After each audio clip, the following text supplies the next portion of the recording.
Ottawa has a hard time getting players at certain times in their franchise history. There's been certain times where they haven't had players backs. They haven't gone out of their way to be player friendly. And this seemed to be Steos doing that, being there for the players, going out of his way. I'm going to get the players in that dressing room on my side. I'm going to have their backs no matter how bad it makes me look. And the owner obviously signed off on it, and he agreed and said the same thing. No matter how bad it looks on my team, I'm willing to go to bat for the players. And looking at it from that point of view, that statement seems a little less harsh. So I thought that was an interesting point of view. But initially, you're like, oh my God, this is nuts. Yeah. Steos is drinking and putting out statements again. Exactly.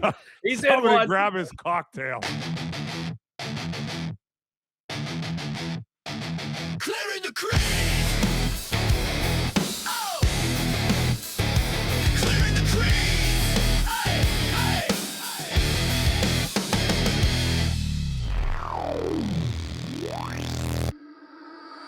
Hi, everybody. Welcome back to the Clearing the Crease podcast. I'm James Cebulski, just the guy who's taping sticks and doing the laundry for the real stars of the show. I'm talking about Avalanche legend, Andrew Raycroft. Yeah. How about lightning great, Mike? Yeah, that's Commie. right. Yep. Commie, you were just at the Fiesta Bowl, buddy. How was that? Yeah. Yeah, you know what? It was good. A little bit quiet. Well, not really. I guess it was kind of a busy weekend, I suppose. Yeah, no. I wanted it quiet. Buddy of mine, North Dakota guy here, asked me if I wanted to go to the game. To be completely honest, I'm not a huge live football game. I think it kind of stinks. I don't really get all the new. I've never played it down, so a lot of it I'm missing. And then you add on top of that, I think it was a Thursday. It was a 5:30 game, and it's out in Glendale by the old arena there. So we left. I wasn't too thrilled. We had nobody else to go with. I'm like, all right, man, I'll go. So we were in the car it was stop and go the whole way there. We left at like 3:00 too. So we got there like 4:30. Game started. Anyways, long story short, we had a couple tickets in the end zone, on the Ole Miss end. And I had a good time. We were looking for any excuse, I would say, to leave early if somebody started blowing it out. But it turned out being like an awesome game. So I'm like, hey, man, we can't really leave. He's like, no, we can't leave. I have no idea who's going to win this thing. So I had a really good time, smashed a few drinks. Place was packed. I would say there was one little section way up in the 300s. If that place holds 70,000 there, I bet you there was 68,000 there. 80% of it, I would say, was Ole Miss. It was very interesting walking around the concourse and see the different demographics for fans. Ole Miss to Miami, a little different there. Ole Miss is nothing but khakis and golf shirts. They all look like frat guys. Yeah. Miami's a little different, but it was good. I think everybody had a good time. The game was obviously, it was a great game. And then actually getting out of there wasn't too bad. So, yeah, all in all, I wouldn't want to be doing that all the time, but it was the Fiesta Bowl, and I had fun. If you go back to the early 90s, one of the OG backers financially for the University of Miami was Luther Campbell from Two Live Crew. And I watched 30 that for we 30. all remember. Yeah. Be so horny, right? Yeah. So, all that money was paying for a whole lot of scholarships, or at least a whole lot of Beamers or vehicles. There was a few people. There was a lot of Miami fans there that looked like they could have been part of Two Life Crew, I would say.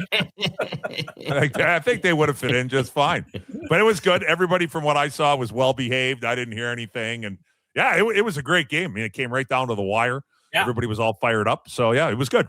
I'm glad I went. 4 hours of it. That's the only complaint is college football, man. Like all these other sports have tried to shorten their games. College football somehow still stretches it to a 3-minute TV. Yeah, there was I think they extended a little for those games, don't they? Yeah, those bowl games get an extra 3 commercials. Yeah. Oh, dude, yeah. 3-minute break all the time. I'm like, well, whatever. I had a good time. Awesome. You always have a good time. And meanwhile, Razor, I was just thinking of you the other day as here we are recording this on a Monday, but just hours or a day and a half ago, there you are watching a 10 spot posted by the Bruins on the Rangers and a couple of original 6 rivals. But I got to ask you, when you watch something like that, my first thought was, what's the worst experience you've had where like you're to Commie, to steal one of your lines, you're in one and on the ice, like it is, the red light just seems to be staying on. I'm glad you thought of me with 10 goals being put on the board. I really appreciate What about that. shutouts? Yeah. I'll show myself out here. Yeah, I really appreciate you thinking of me. The worst beat that I ever had was actually in juniors. So I had a few in the NHL. Because again, inevitably, you're not the only one to ask me because the Bruins played again Sunday. I'm in the build. Everybody's at, well, what is your, I didn't give up. Wait. It's not just me. It wasn't just you. Okay, Everybody, thank you. Everyone knows and assumes I gave up 7 or 8 at some point, more than once or twice. No, I got rinsed in Ottawa one night when I was in Toronto. I think like a couple days before. We were playing well that week. I got an early pull early in the week, like a mercy pull 3-on-9 in the first period, whatever it was. And then when it happens 3 days later as the starting goalie, you kind of have to eat it. And we went into Ottawa, and I think it was 5 after 2, 5 on 20, 25 shots. Like, we're getting smoked.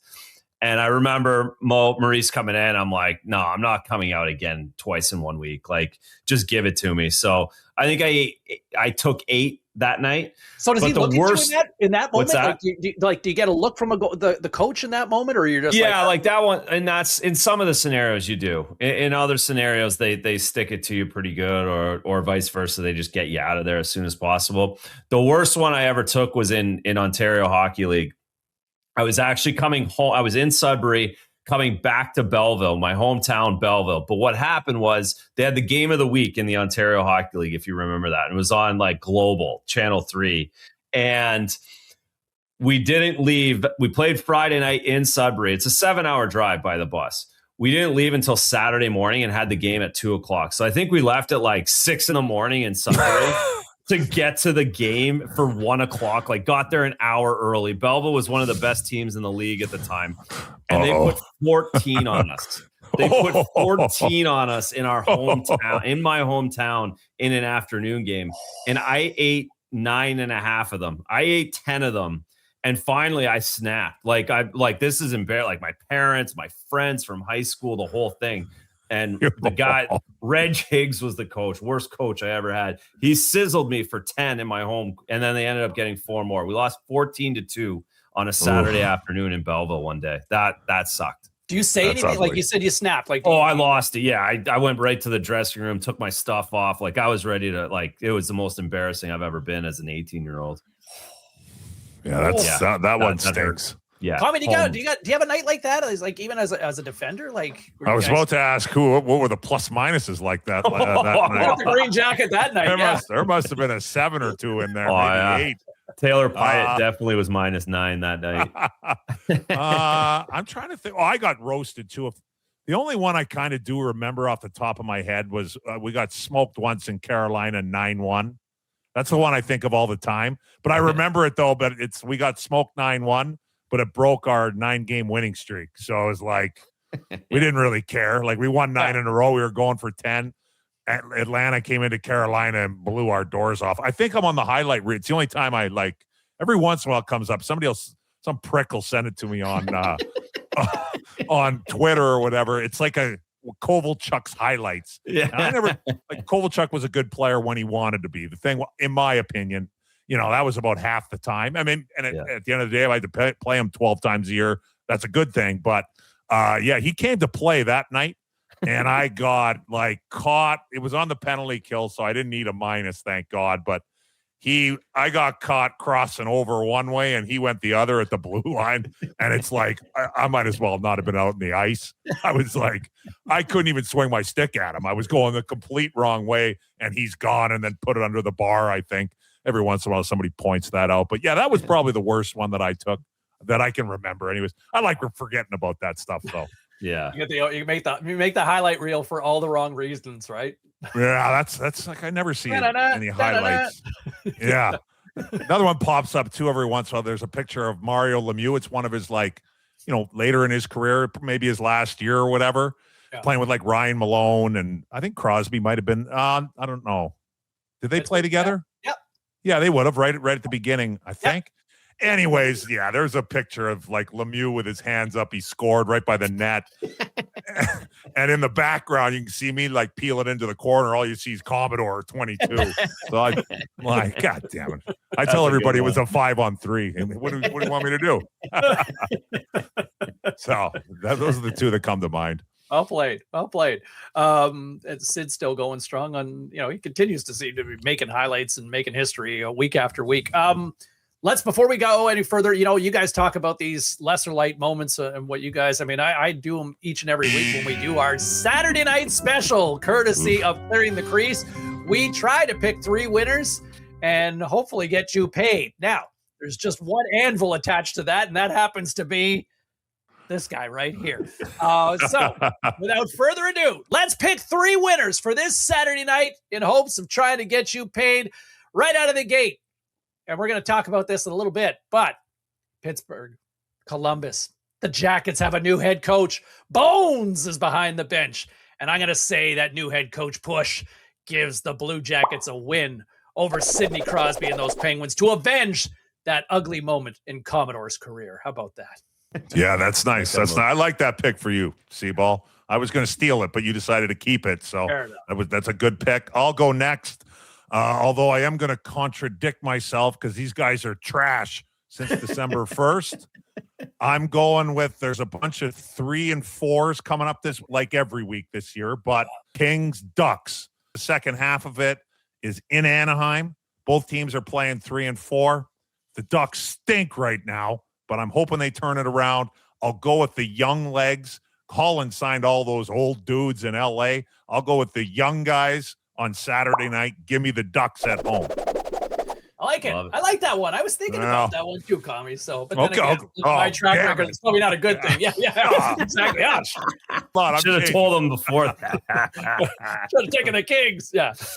All right, Razor, give us one win. I'm staying in the Pacific. Vegas came through last week. They seem to have a pretty solid home schedule right now. They keep getting the teams coming in, the back-to-backs. They play the Preds on Saturday. Preds are in Colorado the night before at Elevation, the whole thing. They're coming into Vegas, so they have no chance. So I'm taking Vegas again this week over the Nashville Predators Saturday night. I think I might have to get our Clearing the Crease research department to look into how many times you two have picked Vegas this season.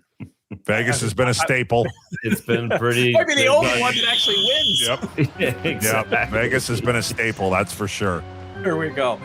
Okay, so there's your 3 for the Clearing the Crease Saturday night special coming up this week. Okay, first news, lots to get to over the course of the week, but first things first, it took more than half the season, but we've got our first coach firing of the year.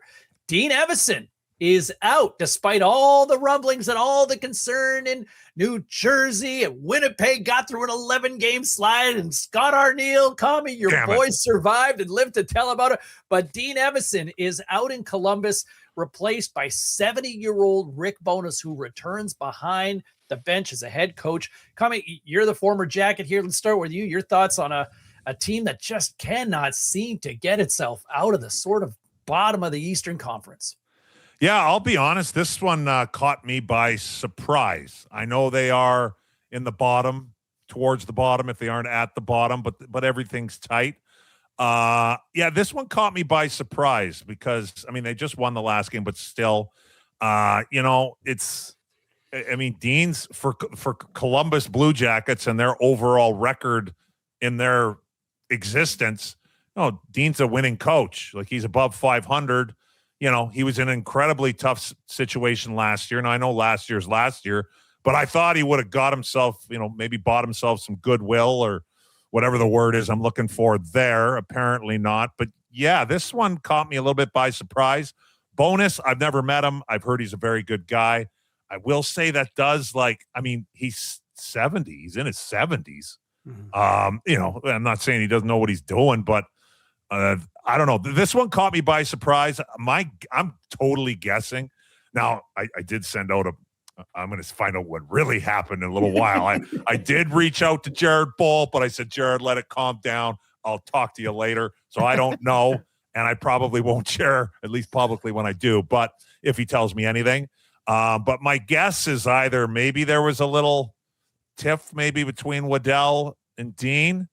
Or, I mean, my only other guess would be like, Dean does seem like a very intense dude. Yes. Yeah. Like, I feel like if you're not, I think he's present all the time is my guess. And maybe, I don't know, maybe some of the guys got a little sick of it. I don't know. That's just me guessing. I don't know. But the move did surprise me for sure. That's where I was going to go to. The fact that they went from Dean Evanson to Rick Bowness tells me from 35,000 feet that things were getting a little intense. There was conflict. There was confrontation, something where Don Waddell felt like he needed to go to the good cop, get rid of the bad cop, go to the good cop halfway through this season. The condensed schedule, the amount of games, just needed to pull the reins back a little bit, but also get the guy's attention because Toronto fired a guy, just the assistant coach, but they fired him, went on a run. Buffalo fired their guy, went on a run. These two teams were both with Columbus. Now they're way ahead. Columbus looks like they're trying to do the same thing, capture some of that in the Eastern Conference and get themselves back in the mix. Evanson, he runs hot, and I feel, he absolutely lost it or was fuming in that game. I think to Florida going back about 6 weeks ago, a high scoring affair. We've seen other instances from his time in Minnesota. It seems like a polar extreme because Razor, correct me if I'm wrong, but did you not overlap with Bones in Vancouver? Yeah, I had Bones. He was the best person I've ever met. Yeah, like people rave about like, loved him. Loved him. Yeah.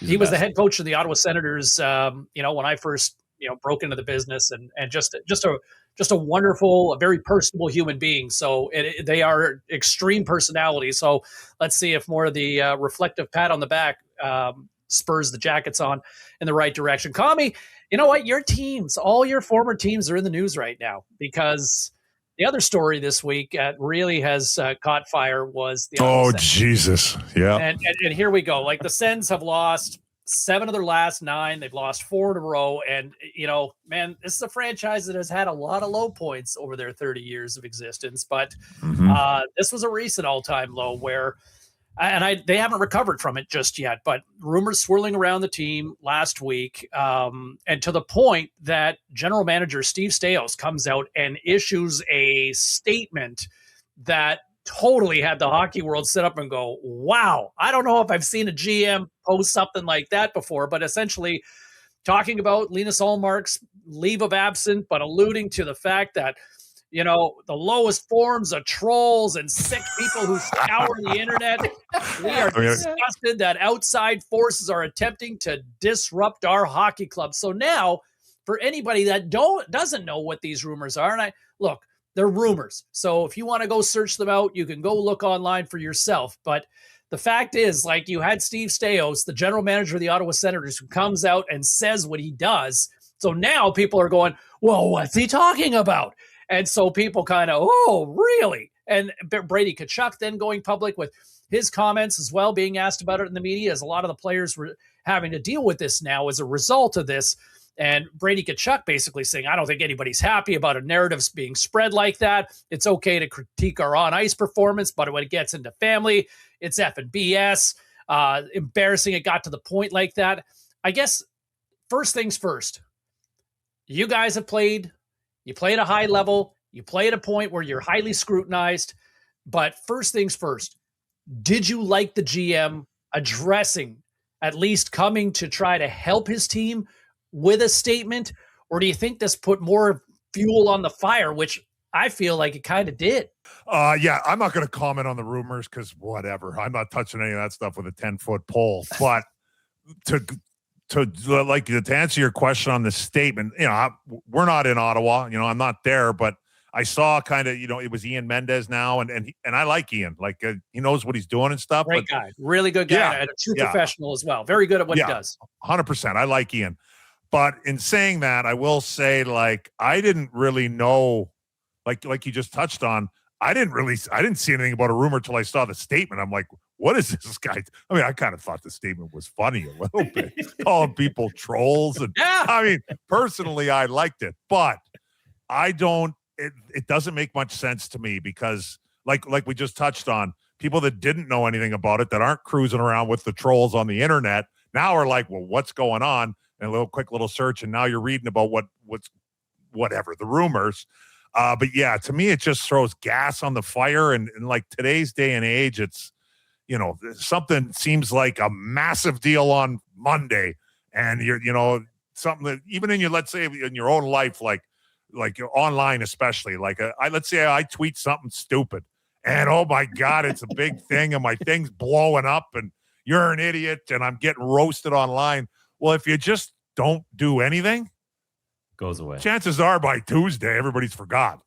So I've never been in that position. I'm sure Steve Staios was doing that coming from a place of love and wanting to back his team up and his organization. But I don't know, just from me sitting here in Arizona, to me, it seemed like it kind of had the opposite effect. So you just touched on it, Commie, and so my original thought was, wow, that's unbelievable. That is absolutely hockey player words. That's a hockey player statement. Their coach is a former player. Staios is a former player, and that was a hockey player statement that usually is probably the PR people were like, oh boy, like every PR person around the country, right, is like, oh boy, I can't believe they did it. And then I watched Saturday night, I watched Elliot on Hockey Night in Canada in the second intermission. He made a really good point that seemed to resonate with me. And you just touched on it, Commie, and it was about backing up the players. Ottawa has been, and Elliot said this as much, was Ottawa has a hard time getting players at certain times in their franchise history. There's been certain times where they haven't had players backs. They haven't gone out of their way to be player friendly. And this seemed to be Staios doing that, being there for the players, going out of his way, whether PR or not, what it looks good, what doesn't. I'm going to get the players in that dressing room on my side. I'm going to have their backs no matter how bad it makes me look. And the owner obviously signed off on it, and he agreed and said the same thing. No matter how bad it looks on my team, I'm willing to go to bat for the players. And that, when you looking at it from that point of view, that statement seems a little less harsh and a little more calculated rather than wild, wild west. So I thought that was an interesting point of view. But initially, you're like, oh my God, this is nuts. Yeah. Staios is drinking and putting out statements again. Exactly. He's in Somebody one. grab his cocktail. He's in one. He's in the hotel bar on the road. Just got boy. rinsed. Somebody go get his computer. Did Kill it the on his internet. own. Well, that's the whole thing, right? Like it's coming from a place of love, but at the same time, it's just like now for somebody, I use an example like my dad, who's not necessarily going online to search for rumors, who's not active on social media, but now what's going on with Ottawa, right? Like what's he mad about, right? Well, now, well, Dad, here's the situation, right? And so, and so I think all of a sudden you now have people that wouldn't have known that now attract. It's the curiosity factor, right? Now it creates that sort of rubberneck effect. I just think in those situations, like, I don't know, man, like you guys have both played in rooms, and I'm sure there's been rumors that have popped up with respect to teammates and within your rooms. But man, like, is it worth issuing a statement on it? Unless something, or there's criminal charges or something to the point where it's so egregious. And yes, this certainly seemed like a very hypersensitive rumor, but why issue a statement and that strong, right? Like that passionate. That when was the last time you saw a GM issue a statement quite like that? I don't think I've seen one. Troll? I don't think I've ever seen that from a GM. Yeah, lowest form of life or whatever. Like you'd have to go back to, like, I'm just trying to think of, like, I don't know, like stories like you'd have to go back to the days of like Brian Burke on a microphone or something when he was a GM still at some point, like challenging people to a fight or whatever. But yeah, calling people trolls and I don't know, sick people. It just, I appreciate the passion, but I just don't know if it was worth, especially, I go back to a quote my mother once said to me as somebody who was young growing up in Ottawa. Ottawa's a small town, and if you fart in the wrong direction, everybody smells it. And you know what everybody's smelling right now? The Sens. The Sens. Well, again, that's another part of this, though, right? This has been wildfire in Ottawa already, so it's already affected everybody in Ottawa. So what does Staios have to lose if everyone else finds out when everybody knows in small town Ottawa what the hell is going on? So that's part of this too. I think if they're in New York City, might not be the same story. So can I throw this to both you guys? And like, can a club recover from something like this? Then I think so. They better start winning some games. But yeah. Hey, they'll win games. They're talented enough. They'll win everything. A few. Yeah. Everyone will start laughing and joking about it. Yeah. I mean, in a weird way. I hate to go down this road, Razor, but this feels like it's kind of blame the goalie time again. Oh, it is big time, and not for the other stuff, like for on the ice. Like the goalies need to make a save. They went and got James Reimer, which God love James Reimer, but that's not the answer in any way. They're just trying to tread water, I suppose, until this break and try and catch their breath and recover, because they are a pretty good hockey team. But they haven't got a save all season long, and they're in dire need for that as much as they are the wins.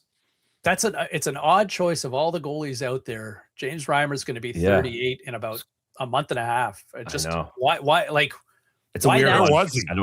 He played in the Spengler, but that was it. Like he didn't do anything else. Like he hasn't been anywhere. So I don't know what to your point, there got to be someone in the minors that you could have traded a 6th round pick for that I thought would be better, but this is what they're doing. So we'll see. Well, and just think of like good news for James. How the Senators have kind of bungled their goaltending situation where you had Joey Decord at one point, you had Gustafson, right? Like these are all guys that are starting throughout the league right now. And now you're basically left with what, a shooter tutor, and which actually the shooter tutor might actually help. I don't know. Like it's just kind of where we are right now. I want to go on another fun story that happened over the last week. And Razor, this kind of leans into for you and Commie. I'm not sure if there's a moment that really kind of pops up quite like this for you, but the Blues tried to pull Jordan Binnington. Talking about goalies getting yanked again. Here we go. This has been quite the goalie week here. And they're trying to find, but they couldn't find Joel Hoefer. And it's so, like, Razor, has this ever happened to you where, you talked about the nightmare of 14 goals, but no. Have you ever run into a situation where like you're gonna get the hook, or they want it, hey, you get in there and know what someone's nowhere to be found?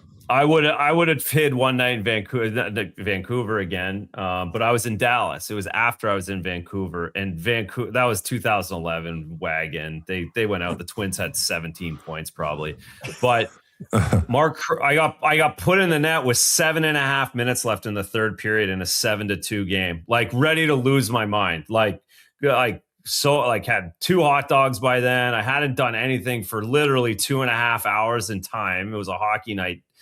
And the benches are right beside each other. So all the guys, the Burrows, Kessler, like I jump over and they just start dying laughing at me. Like can't stop laughing. I think AV was chirping me. Alain Vigneault was like, I can't believe they're putting you in now, Razor. That's bullshit.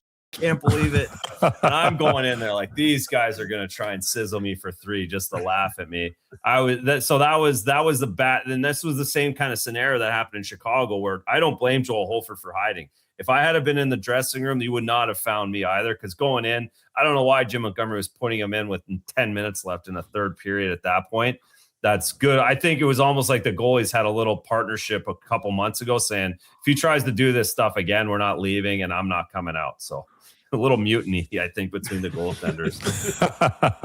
That was Mark Crawford put you there? Yeah, Crow did it. I'm like, Crow, come on, man. Like he was just snapped. He got so mad because we were in Vancouver, of course. So the energy was high. But I was like, you can't put me in with 7 minutes left against these guys. I'm 32. Like, I don't deserve that. What's with all the Belleville violence on I know. Raycroft here, right? I mean, that's why we got away. Like we smoothed it. It wasn't that bad afterwards, but anyone else I would have. Crow was my buddy. All right. Do we want to go down? Don't puck it up. This to go down that road. I'll tell you what. Here, I'll go first on this one. My don't puck it up. It goes out to the Hershey Bears. No more mites on ice segments for the foreseeable future. Okay. Did you guys see this? All right. Like, get your crap together. Get some sort of supervision. How about a babysitter?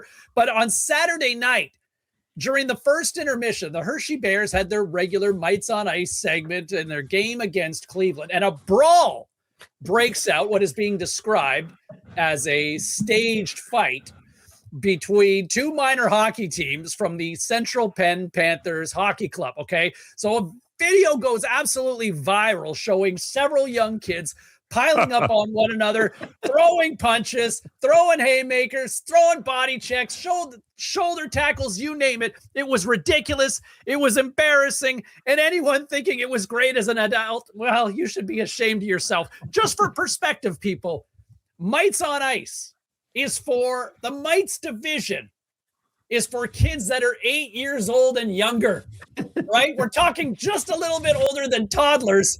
And the Atlantic Amateur Hockey Association is calling it a staged fight. But this was over the top, right? It's one thing to root for adults or professionals to throw down. You're talking about kids that are just a little bit past preschool here throwing down, okay? Like, look, I know I'm going to get chirped for sounding like I'm soft on this, but man, would you be cool with an 8-year-old walking into the house with a smoke because you saw a grown-up doing that? I mean, worse than all of that, all right? Where the HE double hockey sticks was a grown-up or an adult on the ice to anywhere, like, wrangle these kids. They went forever in front of thousands of people here, okay? And the crazy thing is, even funnier, that the same ish happened just a few weeks ago, right before Christmas. And guess where? Hershey. Yeah. Ooh. All right. Like, this is not 1977. It ain't the Iron League, okay? This is the biggest viral moment that the American Hockey League has had this year, and it's little kids brawling. All right? Somebody get some brain cells and stop this insanity and get some supervision when these kids are on the ice. In short, don't puck it up. Jeez. I couldn't figure out where the parents were in that at all. Right? I'm gonna stay in the sports world, but I'm going to the NFL. Don't puck it up, Buffalo Bills. I need this. I'm in New England. I'm a Bills fan. It's been 25 years of torture.